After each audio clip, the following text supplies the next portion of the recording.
Hi guys, welcome back to my YouTube channel. അപ്പോൾ ഇന്ന് ഞാൻ എന്ത് വീഡിയോ ചെയ്യണമെന്ന് വെച്ച് കഴിഞ്ഞാൽ ഇന്ന് ഞാനൊരു കുക്കിംഗ് വ്ളോഗാണ് ചെയ്യണത്. Cooking video. കാരണം നമ്മളെ വീഡിയോയിൽ അധികം കാണുന്ന ഒരു സംഭവമാണ് തട്ടിക്കൂട്ട് കുക്കർ ബിരിയാണി. ഞാൻ ഉണ്ടാക്കുന്ന സ്റ്റൈൽ എന്താണെന്ന് നിങ്ങൾക്ക് കാണിച്ചു തരാം. അപ്പോൾ അതാണ് ഇന്ന് ഉണ്ടാക്കാൻ പോണത്. സോയാബീൻ വെച്ചിട്ടാണ് ഉണ്ടാക്കുന്നത്. അപ്പോൾ അതെങ്ങനെ ഉണ്ടാക്കാമെന്ന് ഞാൻ കാണിച്ചു തരാം. അപ്പോൾ ഞാൻ നിൻ്റെ വീട്ടിലാണ്. അപ്പോൾ എൻ്റെ വീഡിയോ ആദ്യമായിട്ടാണ് കാണുന്നുണ്ടെങ്കിൽ സബ്സ്ക്രൈബ് ചെയ്യുക, ലൈക്ക് ചെയ്യുക, ഷെയർ ചെയ്യുക, കമൻറ്റ് ചെയ്യുക. അപ്പോൾ നമുക്ക് വീഡിയോക്ക് പോയാലോ. ഞാനിതിൽ ഉരുളക്കിഴങ്ങ് ഇടലുണ്ട്. അപ്പോൾ ഉരുളക്കിഴങ്ങ് ഞാൻ ജസ്റ്റ് ഒന്ന് തൊലിയൊക്കെ കളഞ്ഞെടുക്കുകയാണ്. അപ്പോൾ അതിൻ്റെ മുന്നേ വേറൊരു പണിയുണ്ട്. അതെന്താ വെച്ച് കഴിഞ്ഞാൽ സോയാബീൻ ഇടുകയാണ്. അപ്പോൾ അതൊന്ന് റെഡിയാക്കട്ടെ. സോയാബീൻ ഈ ഒരു പാത്രത്തിൽ ഞാൻ എടുത്തിട്ടുണ്ട്. ഇനി നമുക്ക് ജസ്റ്റ് ഒന്ന് ചൂടാക്കി എടുക്കാം. ഒരു 2 മിനിറ്റ്.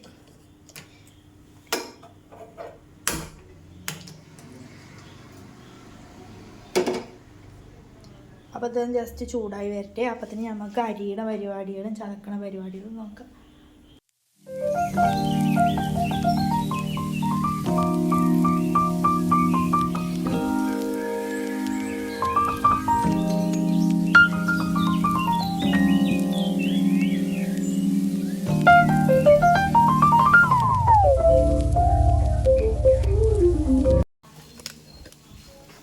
നമ്മൾ സോയാബീൻ തിളച്ച് പോയിരിക്കുന്ന കഴിച്ചാലും കുഴപ്പമില്ല.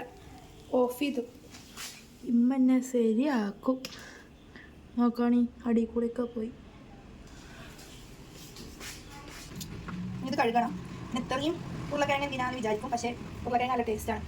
ഇതൊന്ന് മസ്റ്റായി ട്രൈ ചെയ്ത് നോക്കി. നിങ്ങൾ ഉണ്ടാക്കി നോക്കിയപ്പോൾ നമുക്ക് മനസ്സിലാക്കും ഇത് എത്രത്തോളം ടേസ്റ്റിയാണെന്ന്. അപ്പോൾ ഞാൻ ഉരുളക്കിഴങ്ങ് തോന്നണം കേട്ടോ. എനിക്ക് ഇഷ്ടം ചോറിൽ കേൾക്കാൻ. പിന്നെ വീട്ടിലാക്കുമ്പോൾ നെക്സ്റ്റ് സവോള ഇത് ശരിയാക്കട്ടെ.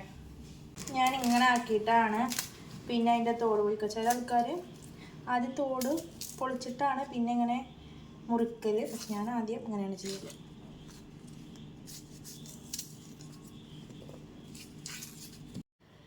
ഉള്ളി തൊലിച്ചതിൻ്റെ ആഫ്റ്റർ എഫക്റ്റ്.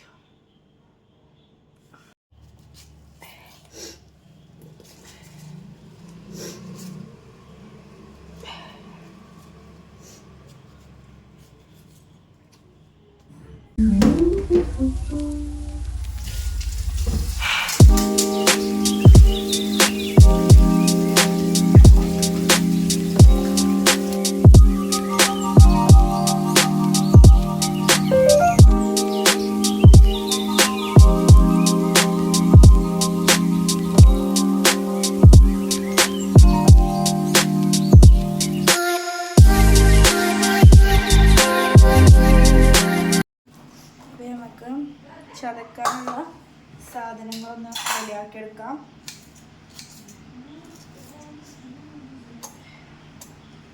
ഇത് മതി. സോയാബീന് ഒക്കെ പിഴിഞ്ഞ് വെച്ചിട്ടുണ്ട്. ഇനി നമുക്ക് ഉണ്ടാക്കുന്നത് സ്റ്റാർട്ട് ചെയ്യാം.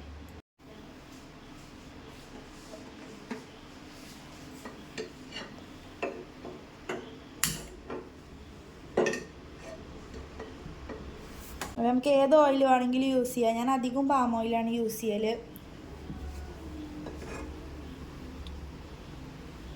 അപ്പോൾ ആദ്യം ഉള്ളി ഇട്ട് കൊടുക്കുക.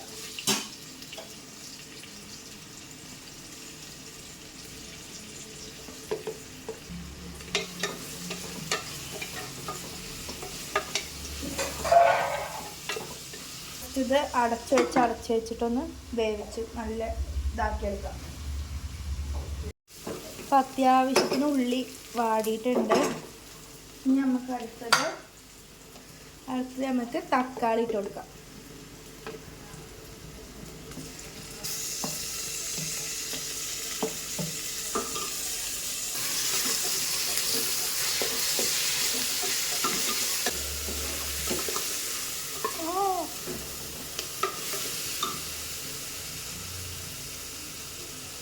അടുത്തത് നമുക്ക് ഇഞ്ചി വെളുത്തുള്ളി പേസ്റ്റ്.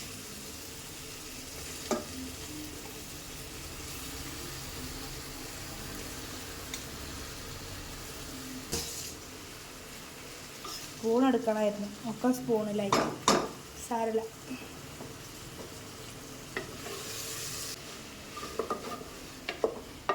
ഞാൻ അതിൻ്റെ പച്ചമണം മാറിയിട്ട് ഓരോ പൊടികളായിട്ട് ഇട്ട് കൊടുക്കുക. നമുക്ക് കുറച്ച് മല്ലിച്ചപ്പ് ഉപ്പിട്ട് കൊടുക്കാം. പിന്നെ ബാക്കിയുള്ളത് കുറച്ച് ലാസ്റ്റ് മേലക്കൂടിടാം. മല്ലിച്ചപ്പ് ഇട്ടിട്ട് നമുക്കൊന്ന് ഇളക്കാം. പുതിന വേണോ വെച്ചാൽ പുതിന വേണ്ട, നമ്മൾ തട്ടിക്കൂട്ടല്ലേ, അതത്ര മതി. ഇനി നമുക്ക് പൊടികൾ ഇട്ട് കൊടുക്കാം. ലേസം മുളക് പൊടി കുറച്ച്, അത് ഓരോരുത്തർ എരിവിനനുസരിച്ചിട്ട് ഇടുക.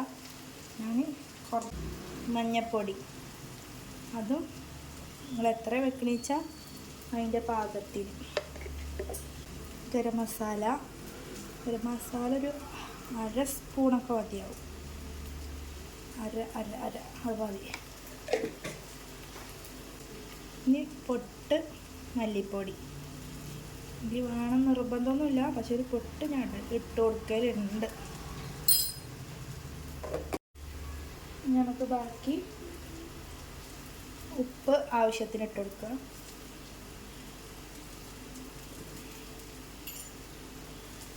ഇത് നന്നായിട്ട് ഇളക്കി കൊടുക്കുക. അടി പിടിക്കാതെ നോക്കുക, നന്നായിട്ട് ഇളക്കി കൊടുക്കുക. ഇത് കുറച്ച് അടി പിടിച്ചു, കുഴപ്പമില്ല. ഇതിൻ്റെ ഒപ്പം നമുക്കിനി ഇതിൻ്റെ ഒപ്പം ഒരു സ്പെഷ്യൽ പൊടിയും കൂടി ചേർത്ത് നോക്കാം. ഇത് ഓപ്ഷണലാണ്, വേണ്ടവർക്ക് ചേർക്കാത്രേ ഉള്ളൂ.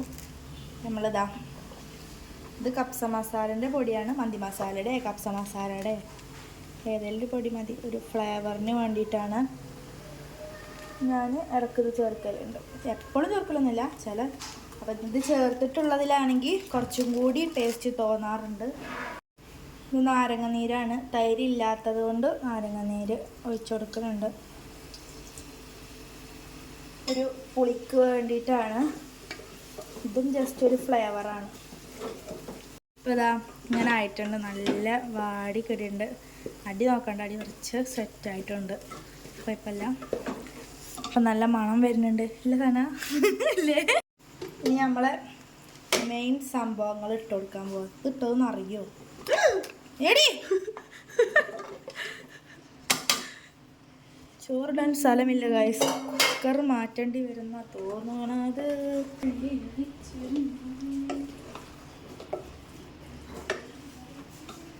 ഇനി നമുക്ക് വെള്ളം ഒഴിച്ച് കൊടുക്കാം. അനുസരിച്ച് ഒഴിക്കാൻ ശ്രമിക്കുക. 1 കപ്പ് അരിക്ക് 1.5 ഗ്ലാസ് വെള്ളം എന്നുള്ള രീതിക്ക് ഒഴിക്കുക.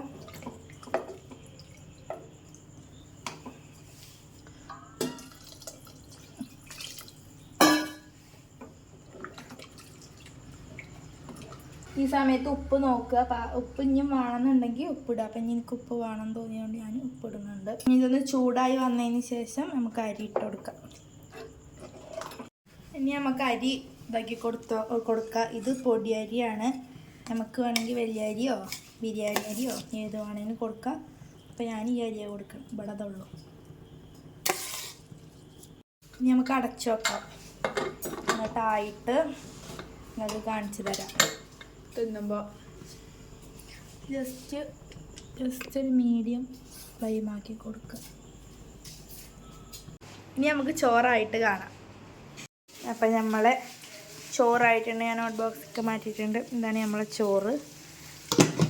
അപ്പോൾ അതിൻ്റെ ഒപ്പം നമ്മൾ കോളിഫ്ലവർ പൊരിക്കുന്നുണ്ട്.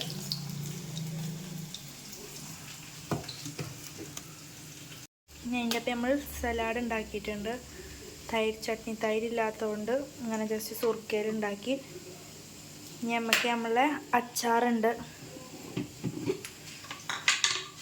അതാ പോയി.